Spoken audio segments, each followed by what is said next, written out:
That's the soul speaking and saying, don't put me in a box. Don't compartmentalize me. Don't tell me what I have to be. Don't do that to me. The theme song of the soul was sung by Roy Rogers and Bing Crosby. Oh, give me land, lots of land, and the starry skies above. Let me ride through the wide open spaces that I love. Don't fence me in. Don't put a fence around me. There's something inside of me that is infinite. It wants to expand. If it's finite, that means it stops someplace. The part of you that's listening to this right now, what is that? What is that invisibleness within you? Certainly you're not this body. It's just dust. Getting that and understanding that. You know, not only did I write this entire book, 58 chapters, with each one having a section called I Can See Clearly Now, why I was being divinely guided to do this. I was driving down the Long Island Expressway in 1976, and I was living out in Huntington and teaching at St. John's University. I was a professor there, and I was about to be granted tenure, which scared the hell out of me because it means like you're going to be here the rest of your life. You know, you're not going to go anywhere else now that you got a job for life. That was something that inside I just couldn't handle. And I had just written this book, Your Erroneous Zones, and something just came over me. Honestly, it just came over me, and I pulled off on the Long Island Express. I just sat there. I was like, trying to catch my breath, and I realized, oh my God, if I go in there and get tenure, I'm going to be stuck here. This is where I'm going to be. I've already done this. I've been doing it for 6 years. I got off back onto the Long Island Expressway, which is L-I-E, lie, and I didn't want to live that lie. And I went into the dean's office, Sarah Fassenmeyer, and I said, Dr. Fassenmeyer, I'm sorry. I said, but I don't want tenure. This is my last semester. I'm going to take Your Erroneous Zones out across the country and talk about it myself. And it was a moment. It was like, I call them quantum moments, divine guidance. See, these are rungs on the ladder. The rungs on the ladder are things like willingness and so on. And so many of those things have taken place in my life. And they're taking place in your lives all the time. If I were to sit down and interview any of you and just ask you to pull out of, what is it that made you feel good and what did you do about it? Were you meant to be a great artist and didn't pick up the brush? Were you meant to be a great writer and didn't sit down and do it? Are you fulfilling somebody else's idea of what your life ought to be? I can remember doing those kind of taking those. There's like, what are you willing to do? How determined are you to make it happen? How much fear do you have inside of you? Because fear isn't just, I'm afraid to die. Fear is like these little tiny things that we do to ourselves all day long. Like, why do you drive the speed limit? Do you drive the speed limit because you're afraid you're going to get a ticket, or do you drive it because it's the safe thing to do and because you love the people on there and you want to be safe? I mean, fear is like all over the place. Are you afraid of failing? Are you afraid of disappointing somebody? Is this not going to look good on me? Am I too fat? It's like fear. And it's like these tiny little things and endless numbers of these, and they begin to coagulate, and then they become bigger and bigger, and they make us they make us automatons. They don't allow us to fulfill our destiny. And you won't get to a place where you can start to see really clearly now that being fearless is a very important part of it.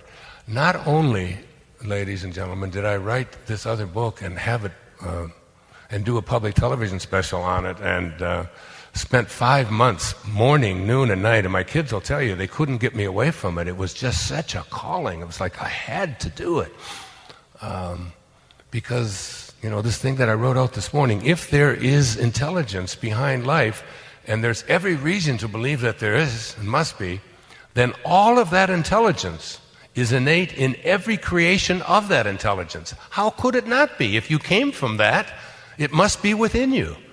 And all you've done is taken on an ego, which means you've edged God out, E-G-O, and taken on this ego, which is a false idea that who you are is what you do and what you accomplish and what other people think about you and your separation from it if you let go of that ego. Not only did I write that book, which isn't even published yet, it's published in Australia, because I was down there and we brought it out a little early in a paperback down there, but it'll be out in a few months. I'm already writing another book. It's so weird, this calling. What I'm saying is you've got to listen and be fearless. And not listen to anybody else's voices. You've got to listen to that still, quiet, passive voice within you that says, this is what makes you feel good. This is what's right. You've got to take the chance. So when I speak of knowings and beliefs, I'm speaking about the difference between having doubt and not having it. And when you have a knowing about something, that knowing becomes so strong that all doubt has been banished. And as it says in the Course, I think probably the most quoted piece in the Course in Miracles says, if you knew, not if you believed, but if you knew who walked beside you at all times on this path that you have chosen, you could never experience fear again. If you knew it, which means it's the difference between knowing about God, which is a belief, and knowing God, which is a knowing, which is a conscious contact and a banishment of doubt. And it is this knowing that you are not alone, that who you are is not that which is stuck over here, but who you are is something much more divine and grand than that. And knowing that, and when you have that knowing, then you can retreat. And as you retreat and let go, you allow yourself to become that manifester. And to understand this universal force, whatever you want to call this universal force, whether it's the divine mind or universal intelligence or the organizing intelligence, but you know that it's in all things. It's not a separate God for you and a separate one for you and a separate one for you. We all know that this universal, which means one, one, this universe, this one song, is in all things and all of us. It is what allows this over here to be. And as you come to know this, you have to understand the implication of that universal intelligence. What does that mean? If it is every place, it means that there is no place that it is not. Right?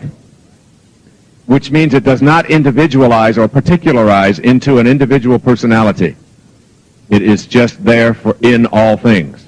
If you instantly say that this God force particularizes into an individual, what you're saying is that then there's some place that it's not. If it's in this, but not here, then it's no longer universal. So it can't do that.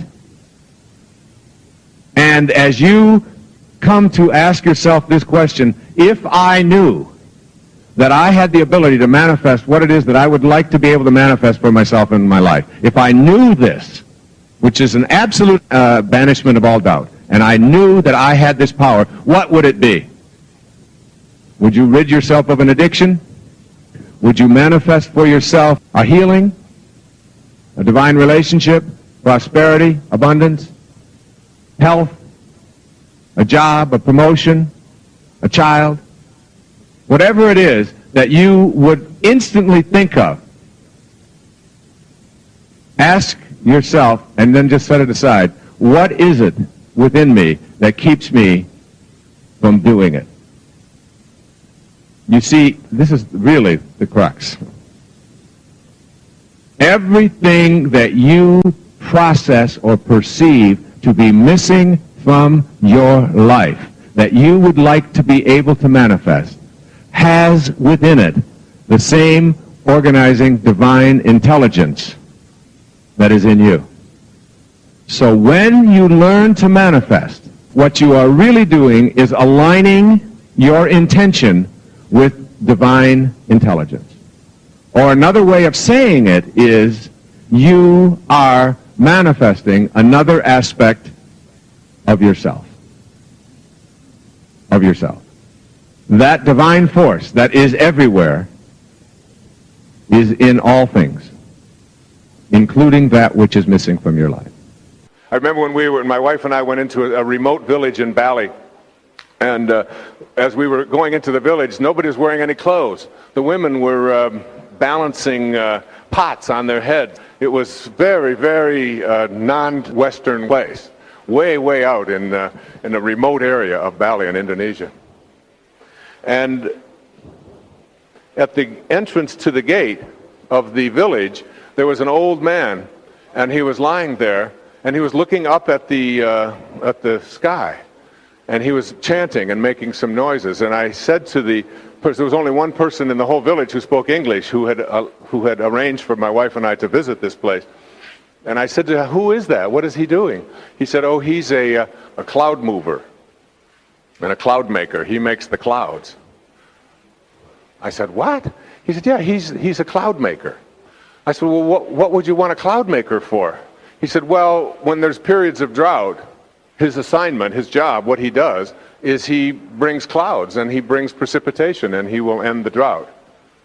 And of course, my reaction, now that was maybe 15 years ago, my reaction, and I have been known as being pretty weird. At that moment, at that time in my life, even though I wanted to embrace that awareness or that notion that someone had the power to be able to alter natural forces, I still had an enormous amount of conditioned doubt that that's something that we have the capacity to do. It was only when I began to move into a much more spiritual realm in my life, when I began to realize that the same energy that moves a thought across my mind moves a cloud across the sky. There's only one. And the same energy that opens a flower in the morning beats my heart every day. And the same energy that moves the planets throughout the galaxies also allows a tiny little seed to become a human being. There's only one energy. And if there's only one energy in the world, one universal force, and it's in everything and it's everywhere, there's no place that it is not, then it's not outside the realm of even logic to assume that if it's in me and it's in the clouds, that if I could somehow banish the idea that I had the capacity to be able to use that same energy that's in the clouds that's in me to be able to bring about precipitation, if I had that capacity. And it's about banishing doubt. The 100th Monkey is a philosophy based upon the writing of a man named Rupert Sheldrake. Rupert Sheldrake lives in England, and he has written a book, which I've been studying, called A New Science of Life. And it was voted by the American Academy of Physics as the book most likely to be burned by their academy. All right? Because it is so blasphemous and absurd and silly, the notions inside of it.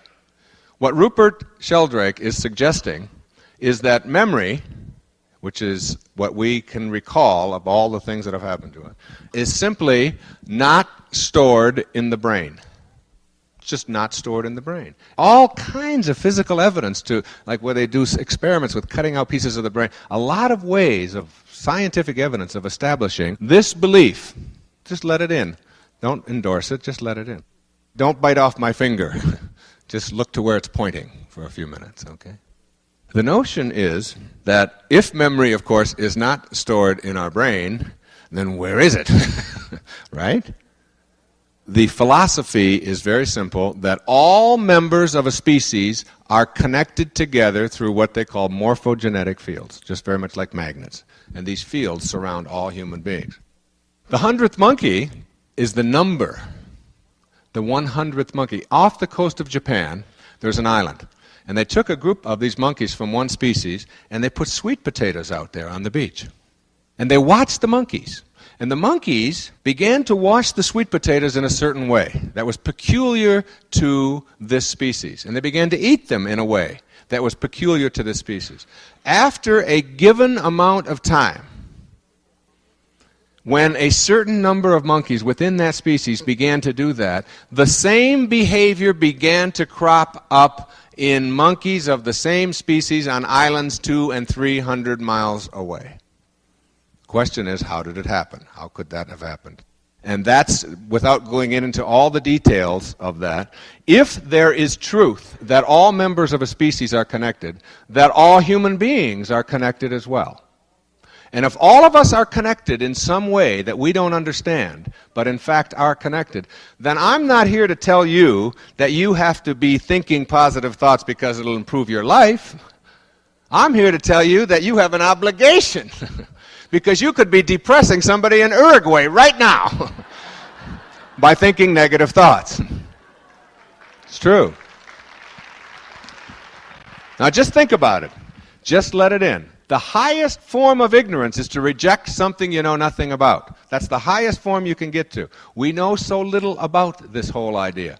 But what we do know is that when human beings begin to think in positive, healthy ways, that they reduce certain endorphins into the chemistry of your blood. This is from Anatomy of an Illness, Norman Cousins. And that when you think positive, happy, loving, laughing thoughts, there's a different chemistry that goes into your body than when you think depressing, negative, anguishing, despairing thoughts. And that thinking the way that you decide to think has a dramatic effect on your chemistry and on your physiology and on your health as a human being. And that we know that when they did the artificial heart transplants, when they were looking for all the people up in Kentucky, who they were going to pick, there were many, many volunteers because a lot of these people only have a few weeks left to live. So if they could get a few more months, they were very willing to be experimented. The number one criteria was the will to live. What kind of an attitude does this human being have? How do they think?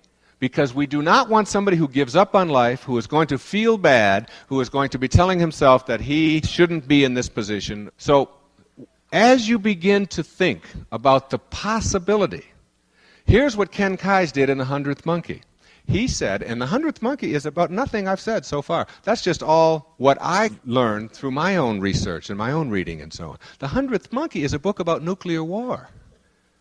The belief is this: if enough people on our planet think there's going to be a nuclear holocaust and believe that it's going to happen, we are going to create it by the way that we think. When a critical mass, and that's the theory, the 100th monkey, when you get to a certain number of people thinking anything, then it begins to spread to the rest of us all over our planet, and we begin to act upon those collective thoughts. The thinking is, who knows, I'm open to it, that we are not only connected to everybody who's alive, but everybody who ever has been, and everybody who ever will be. That we may all in some way be connected. So that if we want, the number one thing in the Hunger Project is that we are trying to raise the consciousness of the world, to help people to understand that starvation is something we cannot tolerate any longer. We won't have it. We won't think of it as something that is inevitable. What is happening now is people are beginning to say, what can I do? How can I change that? The same thing is true with nuclear war. If you want to think about raising your children, my friends, what more important parental task do you have than to make sure that our world is a place that's going to be inhabitable for our children and our grandchildren? As Victor Hugo said, there is nothing more powerful than an idea whose time has come. And we can make any idea have its time come by collectively thinking in these ways. And imagine that we're all connected like this.